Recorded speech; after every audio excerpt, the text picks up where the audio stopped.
प्राचीन काल में शूरसेन देश में चक्रवर्ती सम्राट महाराज चित्रकेतु राज्य करते थे। उनके पास सब कुछ था, बुद्धि, विद्या, बल, धन, यश, सौंदर्य, स्वास्थ्य आदि। उनमें उदारता, दया, क्षमा, प्रजावात्सल्य आदि सद्गुण भी थे। उनके सेवक नर्म और अनुकूल थे और मंत्री नीति में निपुण थे और राज्य में भी कोई शत्रु नहीं था। राजा की कई सुंदरी रानियां थीं, लेकिन इसके बावजूद राजा चित्रकेतु हमेशा दुखी रहते थे। उनकी किसी रानी के पास संतान नहीं थी और यह बात उन्हें रात को नींद नहीं आने देती थी। उनकी चिंता थी कि वंश नष्ट हो जाएगा। एक बार ऋषि अंगिरा सदाचारी और भागवत भक्त थे। वे राजा चित्रकेतु के दरबार में गए। महर्षि ने राजा पर कृपा की और उन्हें तत्व ज्ञान देने का इरादा किया था, लेकिन उन्होंने देखा कि राजा का मानसिक स्थिति मोह से प्रभावित था। राजा की बड़ी इच्छा थी कि वह एक पुत्र पाए। महर्षि ने सोचा कि जब यह पुत्र वियोग का सामना करेगा तो वह दुखी होगा और यह दुख उसमें वैराग्य उत्पन्न कर सकता है। इसके बाद वह सच्चे कल्याण की दिशा में बढ़ सकता है। इसलिए महर्षि ने राजा की प्रार्थना पर यज्ञ किया, जिससे एक पुत्र के रूप में एक अन्न का रूप आया। उसने राजा से कहा कि इस अन्न को किसी रानी को दे दे और वादा किया कि इस पुत्र से राजा को हर्ष और शोक दोनों का अनुभव होगा। उस अन्न को खाकर राजा की एक रानी गर्भवती हुई। बच्चा पैदा हो गया और राजा और उनकी प्रजा बहुत खुश थे। लेकिन जैसे जैसे वक्त बीतता गया, राजा का पुत्र अपनी माँ के प्रति अपना विशेष स्नेह दिखाने लगा। दूसरी रानियों के बारे में उनकी यादें धीरे धीरे मिट गई। राजा की उपेक्षा से उनकी दूसरी रानियों में सौतिया के प्रति कठिन भावनाएं उत्पन्न होने लगी। एक दिन सभी रानियां मिलकर एक षड्यंत्र बुनने लगी। उन्होंने नवजात बच्चे को विष पिला दिया और दुखदायी बच्चा मर गया। बच्चे की मृत्यु से राजा बहुत दुखी हो गए और उनका मन पागल सा हो गया। राजा को ऐसी विपत्ति में पड़ा देखकर उसी समय वहां देवर्षि नारद के साथ महर्षि अंगिरा आए। वे राजा को मृत बालक के पास पड़े देख समझाने लगे, राजन, तुम जिसके लिए इतने दुखी हो रहे हो वह तुम्हारा कौन है? इस जीवन से पहले वह तुम्हारा कौन था? अब आगे वह तुम्हारा कौन रहेगा? जैसे रेत के कण जल के प्रभाव से कभी एकत्र हो जाते हैं और फिर अलग अलग हो जाते हैं, वैसे ही काल के द्वारा विवश हुए प्राणी मिलते हैं और फिर अलग होते हैं। पिता पुत्र का संबंध केवल कल्पना है। ये शरीर ना जन्म से पूर्व थे और ना मृत्यु के बाद रहेंगे, इसलिए तुम इनके लिए शोक ना करो। राजा को इन शब्दों से कुछ सांत्वना मिली। उसने पूछा, महात्मा, आप दोनों कौन हैं और आप जैसे भागवत भक्त सिद्ध महापुरुष निस्वार्थ भाव से पृथ्वी पर आकर लोगों को ज्ञान देते हैं, विषयों में फंसे मूढ़ बुद्धि वालों की सहायता करते हैं। कृपया मुझ पर अपना आशीर्वाद दें और मुझे ज्ञान देकर इस शोक से बचाएं। महर्षि अंगिरा ने कहा, राजन, मैं तुम्हें पुत्र देने वाला अंगिरा हूँ और मेरे साथ यह ब्रह्मपुत्र देवर्षि नारद जी हैं। तुम ब्राह्मणों के और भगवान के भक्त हो, इसलिए तुम्हें कोई क्लेश नहीं होना चाहिए। मैं पहले ही तुम्हें ज्ञान देने आया था, पर उस समय तुम्हारा मन पुत्र प्राप्ति में लगा था।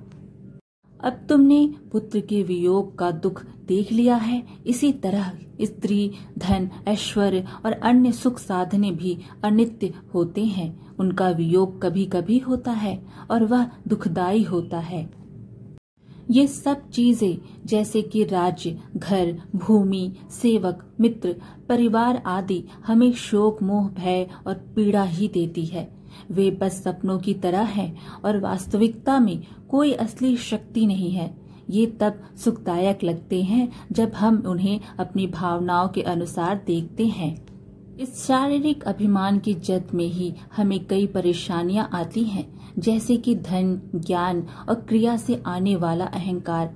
हमें ध्यान द्वारा एकाग्र चित्त बनना चाहिए और सिर्फ एक ही ईश्वर को सच मानकर उसमें चित्त लगाना चाहिए। तब हम शांति पा सकते हैं। राजा को बोध देने के लिए देवर्षि नारद ने जीव का आवाहन करके एक बच्चे को जीवित किया और उससे कहा, देखो ये तुम्हारे माता पिता, बड़े भाई बहन और मित्र तुम्हारे लिए चिंतित हो रहे हैं, तुम उनके पास क्यों नहीं हो। जीव बच्चे ने कहा, मेरे माता पिता और बड़े भाई बहन किस किस जन्म में मेरे माता पिता थे। मैं अपने कर्मों के अनुसार देवता, मानव, पशु और पक्षियों के रूप में अनगिनत जन्मों में आया हूँ। सभी जीव एक दूसरे के साथ कभी माता पिता, कभी बच्चा, कभी मित्र, कभी शत्रु, कभी संबंधी, कभी अजन्म, कभी सामाजिक और कभी अनासक्त बनते हैं। ये लोग मेरे पुत्र बनकर रोते हैं क्योंकि वे कर्मवाद के अनुसार जीवों के साथ संबंधित हैं। वे जैसे व्यापारियों के साथ चली जाने वाली वस्तुओं को देखते हैं, जिनके मालिक आज वे हैं कल दूसरे के हो सकते हैं, वैसे ही हमारी आत्मा भी नाना जीवों के शरीर में जन्म लेकर घूमती रहती है।